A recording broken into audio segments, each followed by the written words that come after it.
Bienvenue dans le podcast Au Beau Cœur, un podcast complètement renversant qui, contre toute attente, non seulement te veut du bien, mais qui fait réellement un bien fou. Ici, nous allons aborder les tempêtes de la vie, mais aussi d'autres sujets de vie, et avec l'aide d'intervenants, t'apporter les clés pour les aborder, les affronter, les surmonter. Bonne écoute.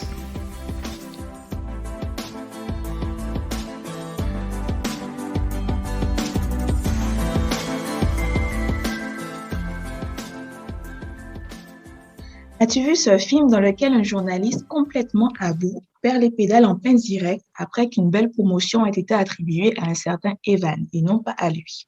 À la suite de cet incident, il se fait renvoyer, violenté dans la rue et fait même un accident. Une suite d'événements qui ne supportent pas et l'amène à s'en prendre à Dieu, ici en la personne du talentueux acteur Morgan Freeman. Dieu Tout-Puissant, censé gérer au mieux l'univers, lui confère alors tous ses pouvoirs pendant une semaine et met cet ancien journaliste au défi de faire mieux. Si tu es un petit peu cinéphile, tu l'auras deviné, il s'agit du film Bruce Tout-Puissant. Pour certains, Dieu est un juge sévère qui ne cherche qu'à punir les humains pour leurs mauvaises actions. D'autres disent que Dieu est amour et leur pardonne tout, peu importe ce qu'ils font. D'autres encore croient que Dieu est loin des humains et qu'il ne s'intéresse pas à eux. Alors aujourd'hui, nous allons chercher à répondre aux questions. Qui est Dieu? Où est-il et que fait-il? Pour ce faire, je reçois David Redoute. Moi, je l'ai connu via Instagram grâce à ses super quiz bibliques du vendredi. C'est un jeune chrétien en année de théologie. D'ailleurs, je t'envoie plein de force pour cette année. Et je te remercie d'avoir accepté mon invitation. Comment vas-tu? Salut Mélissa, écoute, ça va très bien, très bien, grâce à Dieu. Content d'être là et puis de participer à ce podcast, donc ça va. Ouais, mais super. T'avais vu ce film alors, Bruce Tout-Puissant? En fait, je l'ai vu, mais ça fait très longtemps. Ça fait Ouais, c'est très vrai que c'est un longtemps, vieux du film. coup. Ouais. Du coup, j'avais même oublié un peu. Je suis pas trop film en fait, je suis plutôt série, mais, Mhm. euh, mais ça me disait quelque chose, ouais. D'accord. Et d'après ce que tu en retiens, qu'en as-tu pensé? Je t'avoue que j'ai plus l'histoire exactement en tête, mais c'est quelqu'un Ouais. qui voulait être comme Dieu ou avoir Ouais, en fait, il a euh, eu les pouvoirs de Dieu pendant une semaine voilà, les pouvoirs de et du Dieu coup, exactement. il s'est un peu fait plaisir, on va dire, au C'est départ. ça, Et puis, il s'est rendu compte que voilà, c'était quand même beaucoup de responsabilités. c'est ça. Ouais. Et Que lui voyait le côté un peu ludique de la chose alors que c'est voilà, de c'est la ça. responsabilité.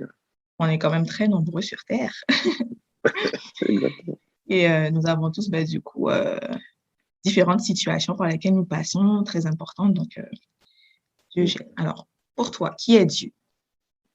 Quel est son Alors, rôle?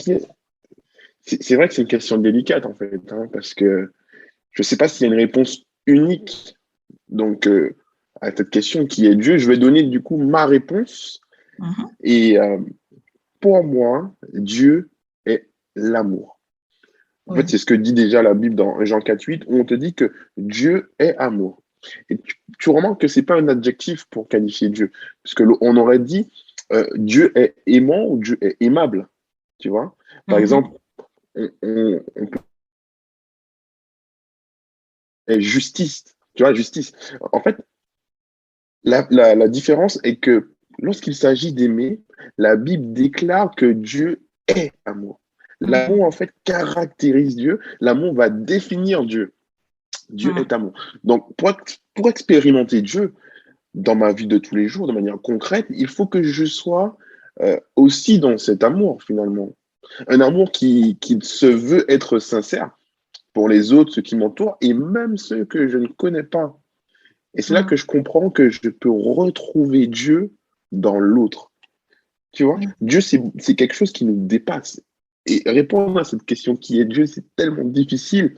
Mais lorsque je comprends que Dieu est l'amour, plus je passe du temps à vivre dans l'amour, dans le partage, connecté aussi avec la parole de Dieu qui est la Bible, et là, plus je vais tomber amoureux de Dieu. Tu vois ce que je veux te Mhm. dire? Oui, je vois. Lorsque je comprends que Et puis lorsque tu comprends que Dieu, il a consenti à donner la personne qu'il aime le plus sur terre, je ne sais pas si on se rend compte de la chose, tout simplement pour des gens comme toi et moi qui ne méritent pas du tout, on pêche tous les jours, et certaines fois volontairement, faut se le dire. Et Mhm. lorsque tu comprends que malgré ça, Dieu, il nous aide profondément et nous aime profondément, ben, tu tombes de plus en plus amoureux de Dieu. Tu vois? Ouais. Et c'est pour ça que moi, l'amour, c'est quelque chose qui pour moi définit le mieux Dieu à ce niveau-là, parce que c'est tellement profond, c'est tellement sincère, irrationnel finalement, que tu te perds, tu es submergé dans cet amour et tu ne peux qu'aimer en retour, parce que tu comprends qu'il a tellement fait, tellement donné pour toi. Donc voilà, pour moi, qui est Dieu, c'est l'amour, tout simplement. Et c'est vrai que si du coup, en fait, bon, plus on passe du temps avec lui, bah, du coup, on doit refléter cet amour, ça paraît tellement difficile parfois parce que les situations de la vie font que, bon, ben, du coup, on n'est pas forcément, on va dire, au top de notre forme. Exact. Non, c'est vrai, c'est Et vrai. j'avoue, alors parfois on a l'impression aussi que ben du coup oui on aime notre prochain et parfois certaines choses font que voilà ça peut être difficile aussi ben du coup de refléter cet amour-là. Certaines fois, on n'a pas envie, hein.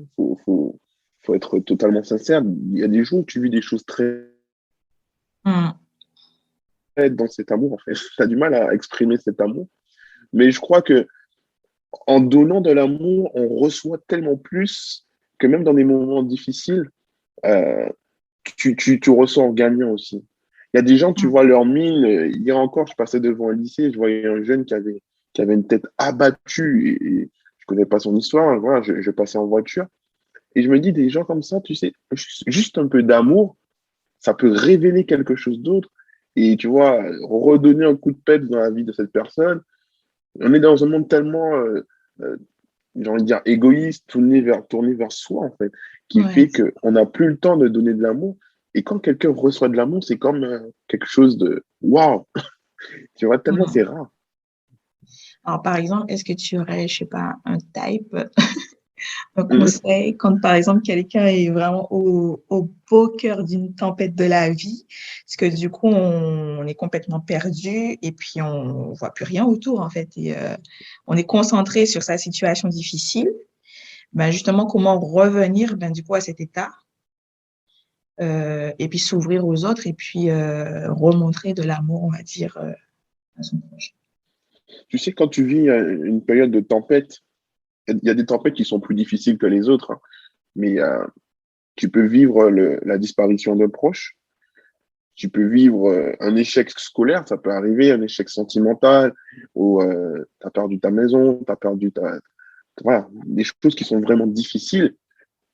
Il y a des situations qui me viennent en tête, mais des choses vraiment graves, hein. Là, si vraiment tu es au cœur d'une tempête qui est vraiment grave, j'ai envie de te répondre par l'histoire. Comme tu parles de tempête, ça me fait penser à une histoire qui se trouve dans la Bible. Comme tu vois, je vais souvent dans la Bible parce que c'est un peu là où il y a des réponses. Lorsque tu as besoin de réponses, le Ouais. premier réflexe pour moi, c'est d'aller dans la Bible. Et tu te laisses inspirer. Et je suis convaincu que l'Esprit arrive à te mener sur des textes qui vont te parler. Mm. C'est un moment où Jésus se trouve dans une barque avec ses disciples. Mm. Et Jésus, il est dans cette barque et il y a une grande tempête, justement, qui commence, qui vient. On ne sait pas trop pourquoi, comment. Et là, on te dit que la barque, elle commence à prendre l'eau, tu vois. Et c'est un peu nous dans notre vie de tous les jours. Tu es dans une tempête, tu n'arrives plus à. Voilà, on dit vraiment que tu es submergé, tu prends l'eau, tu n'arrives pas à remonter le truc. Et là, Mm. tu te dis, tu peux même des fois te dire, bon, mais j'abandonne en fait. Là, c'est trop. Là, j'en peux plus. Tu es à bout de nerfs, voilà, tu pleures limite, tu es vraiment à bout. Et quand cette barque, justement, dans le texte, l'eau commence à rentrer littéralement dans la barque, les disciples, ils ont peur. Et tu vois que la peur, c'est quelque chose de normal. C'est un sentiment humain. La peur, le désespoir. Et ils vont se démener. Ces disciples-là, ils vont se démener comme ils peuvent pour que la barque ne coule pas. Donc, ils vont faire des efforts pour essayer de. Pendant qu'il y aura que la Bible te dit, pendant ce temps, que fait Jésus? Jésus, il dort. Et là, ça m'a Mm. toujours interpellé. C'est-à-dire que, Incroyable. je ne sais pas si tu te rends compte, Mm. Jésus est en train de dormir, pourtant, il pleut, il y a du vent, donc lui aussi, il est mouillé par tout ça. La barque, elle peut bouger partout, dans tous les sens, mais Jésus, il dort. Mm. Et ça, pour moi, ça veut dire beaucoup. C'est-à-dire que, premièrement, Jésus est toujours Dieu est toujours au cœur de notre tempête. Tu vois ce que je veux dire? C'est-à-dire, des fois, tu es submergé, tu te sens seul, tu essaies de t'en sortir, voilà, tu coules, mais tu te dis, bon, il faut que je m'accroche. Mais si on prenait du recul pour se dire, mais Dieu, il est toujours aussi dans la barque avec moi. On s'affole, on a peur, c'est normal, mais Dieu est toujours dans la barque avec moi. Et si Dieu dort, c'est que pour lui, tout est au contrôle toujours. Tu vois? Mm. Et tu vois, c'était une de mes questions. Où est Dieu, en fait? Et tu viens de répondre. Ou Dieu, il est là où tu es. Dieu est là où C'est tu es, ça. en fait. Tu vois? Il est Quand ça partout. se passe mal, il est là. Parce que Dieu est dans l'amour et tellement il nous aime, il ne peut pas être loin de nous. Tu vois? Et généralement, c'est nous, ouais, c'est nous qui le quittons, hein. C'est jamais lui qui se sépare de nous. C'est toujours nous qui faisons une décision de s'éloigner, tu vois. Et finalement, c'est Il aussi ça l'amour parce que ressemble quand qui tu vont aimes, s'éloigner de l'autre. bah oui, mais en même temps, Mm. j'ai envie de te dire, l'amour, c'est ça. Tu vas pas attacher quelqu'un que tu aimes pour qu'il reste avec toi, tu vois. Donc, l'amour, c'est prendre le risque que la personne veuille d'elle-même partir, hein, tu vois. Mm. C'est vrai, c'est vrai. Donc, c'est ça. Mais du coup, pour répondre à la question, justement, au cœur de ma tempête, pour moi, Jésus est vraiment présent, clairement. Le seul truc, c'est que c'est difficile de prendre ce recul-là Dans la euh, tempête. dans la tempête, ouais, Oui, là, c'est clair que ouais, on voit pas trop l'issue, en fait. c'est Et ça. puis, après, c'est la question qui pourrait revenir. Pourquoi permet-il autant de souffrance? Pourquoi, justement? Parce que du coup, il pourrait apaiser tout de suite. C'est Ouais. ça, exactement. Et Mais tu pourtant, remarqueras qu'à la fin de l'histoire, justement, Jésus, il calme la tempête, hein. Il ouais, a calmé cette tempête après un petit moment. après un petit moment. C'est-à-dire qu'il aurait pu se dire, ben, tout le monde a peur, tout le monde s'affole, je calme les choses tout de suite. Et on revient sur une question de le temps de Dieu n'est pas forcément le nôtre. Mm. Dieu, en nous, en fait. Tu vois. Et pourquoi Dieu permet autant de souffrance? Je ne sais pas si. Voilà, Dieu n'est pas l'instigateur du mal, hein. Nous sommes d'accord, Dieu n'est pas jamais à l'origine. Dieu ne veut pas nous voir souffrir. Tu vois. Mm. Jésus, il nous aime tellement que lorsque nous souffrons, moi, je suis convaincu qu'il souffre avec nous, en fait. Tu Ouais, vois. je suis sûre. Donc, mais on est dans un monde qui est tellement dégradé par le péché. euh, et du coup, il y a plein de malheurs qui viennent parce que ce qu'on mange, même l'air qu'on respire est pollué, etc. Et du coup, t'as des gens qui, malheureusement, développent des cancers et des choses graves. Et je suis convaincu que Dieu souffre avec sa créature parce que Dieu nous aime profondément. Et c'est Mm. pour ça que l'espérance qui est la nôtre, c'est de dire, Jésus lui-même déclare que ce monde a une fin. Tu vois. Et le but, c'est réellement de pouvoir nous réhabiliter dans ce que nous, dans ce que nous sommes et ce que nous devrions être, c'est quoi? C'est des princes et des princesses de Dieu. Mm. Et actuellement, des fois, on n'est pas totalement, on n'arrive pas à se dire, mais oui, je suis amené à être un prince, une princesse de Dieu. Donc, Dieu veut vraiment nous réhabiliter. Malheureusement, on peut être touché par des addictions qui vont nous enfermer totalement et nous faire souffrir. Mais je crois que Dieu saura à un moment donné apaiser cette tempête. Libre à nous après justement de rester fidèles, encore une fois, dans les petites comme dans les grandes choses. Mm. Après, on voit l'histoire de Job, par exemple. C'est ça. C'est Et enchaîné avec Job, la souffrance. c'est difficile d'entendre cette histoire, hein. Surtout de nos jours, quelqu'un qui n'a rien demandé, parce qu'on essaie toujours de corréler, de dire oui, c'est parce que tu as fumé pendant ta jeunesse, ou bien tu as bu beaucoup, ou bien tu n'as pas fait de sport, donc tu développes. Mais qu'en est-il de Job? Il y a beaucoup de gens qui souffrent et qui ont une vie irréprochable au niveau santé, au niveau de tout ce que tu veux, et pourtant, ils sont touchés par des choses graves. Il y a beaucoup voilà, de familles qui sont face à des difficultés, etc., et qui n'ont rien demandé, tu vois. Pourquoi Dieu permet que ces personnes vivent dans de telles situations de souffrance? Moi, je crois que c'est là où il nous faut avoir cette humilité, en fait, de se dire, Seigneur, c'est ta volonté, mais je te fais confiance. Je resterai fidèle parce que je suis convaincu que Dieu réserve toujours une bénédiction spéciale à ceux qui souffrent, à ceux qui sont affligés. Ça me fait penser, tu sais, à ceux qui vivent dans les pays où il y a la guerre. Tu sais, que ce soit dans les pays au Moyen-Orient, etc. Il y a des chrétiens qui sont persécutés. Et quand tu vois ça, tu te dis, mais Seigneur, où tu es? Je ne sais pas, tu te dis, mais Ben Seigneur, oui, où tu tu es travailles pour pour ça? toi, tu fais rien. C'est ça. Et là, je me dis, le Seigneur a quelque chose de spécial pour ces personnes-là, parce que ils vivent des choses extrêmement difficiles, extrêmement difficiles. Ouais. Donc on dit de la prière à Dieu, il n'y a qu'un pas. Pour se rapprocher de Exactement. Dieu, ouais, la prière est la clé. Alors, du Et coup, le truc, vas-y, excuse-moi. moi j'allais te demander comment prier. Tu sais comment prier? C'est une vraie question. Euh, c'est difficile, hein. C'est difficile à dire comment prier exactement. C'est vrai que Jésus lui-même, il répond un peu à cette question, puisque ses disciples lui demandent, apprends-nous à prier, tu vois. Mhm. Mais la réponse est difficile parce que comment prier, c'est avant tout un état d'esprit, surtout. Peu importe la manière, on pourrait dire que tu dois être à genoux ou quoi que ce soit. Non, pour moi, c'est d'abord la sincérité de ton cœur, ce moment où tu t'ouvres à Dieu, littéralement, dans une sincérité parfaite.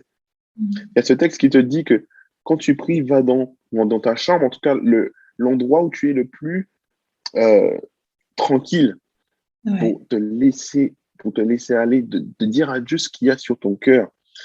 Tu peux prier dans ta voiture, tu peux prier au travail, tu peux prier même en une seconde. Parce que même en disant Seigneur, ou bien tu dis Jésus, l'Esprit transforme tous tes soupirs inexprimables. C'est ce que nous dit le texte. L'Esprit va transformer tout ce que tu as sur ton cœur et Dieu comprend. Tu vois, c'est comme un bébé et un parent. L'enfant, il dit quelque chose incompréhensible, mais le parent va décoder, en fait, tout simplement, Oui. parce qu'il y a cette connexion, en fait. Donc, pour être totalement dans la prière, pour moi, c'est de valoriser aussi, prendre du temps à créer cette relation intime avec Dieu. Passer du temps. Quand tu aimes, tu passes du temps, normalement.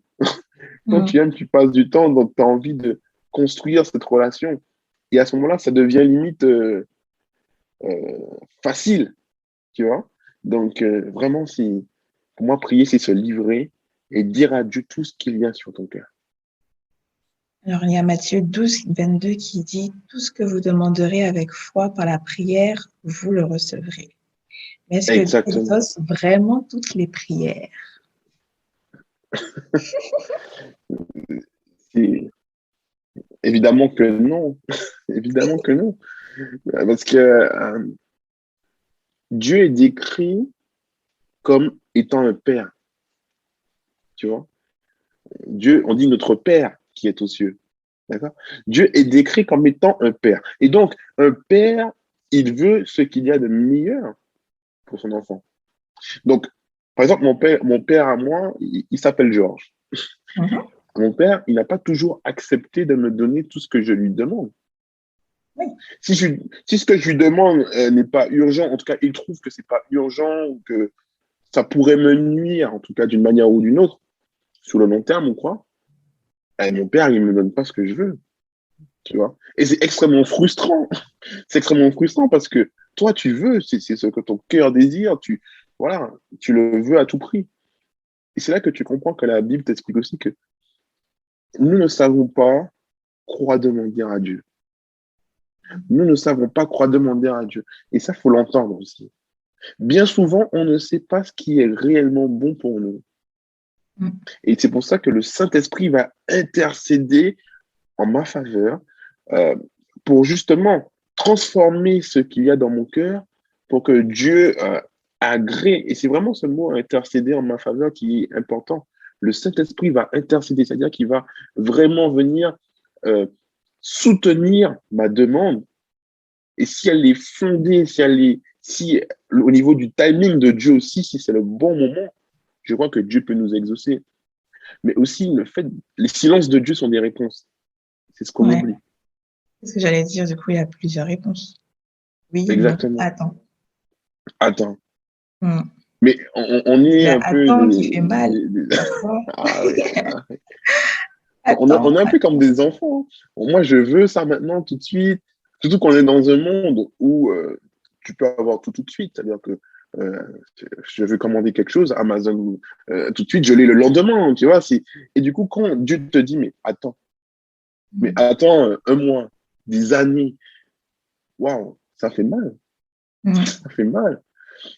Et c'est vraiment quelque chose qu'il nous faut expérimenter aussi, c'est cette humilité et j'ai envie de dire aussi cette reconnaissance.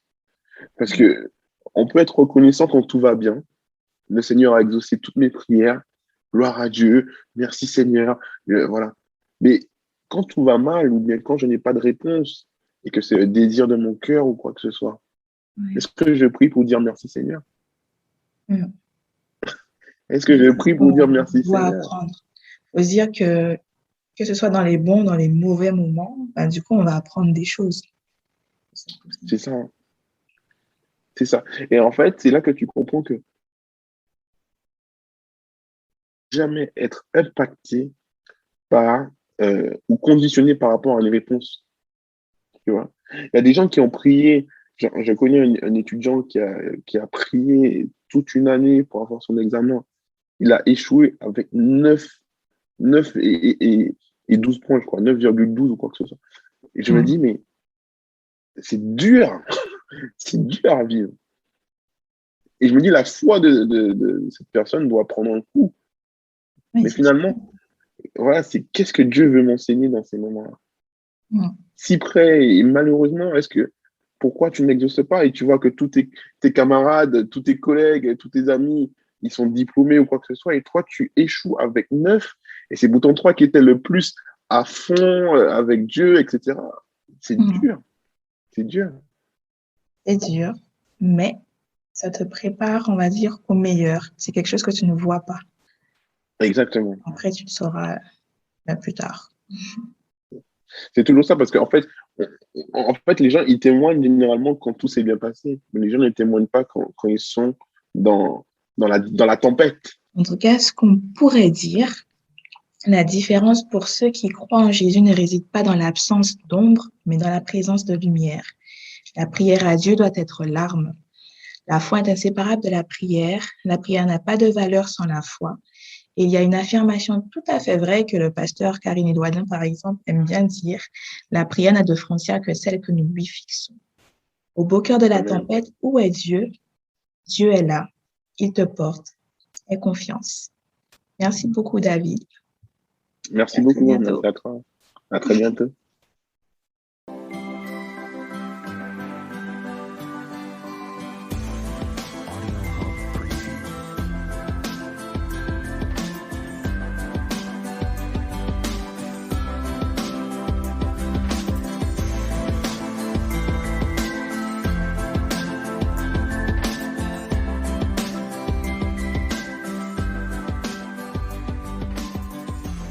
Audio Hub Preview.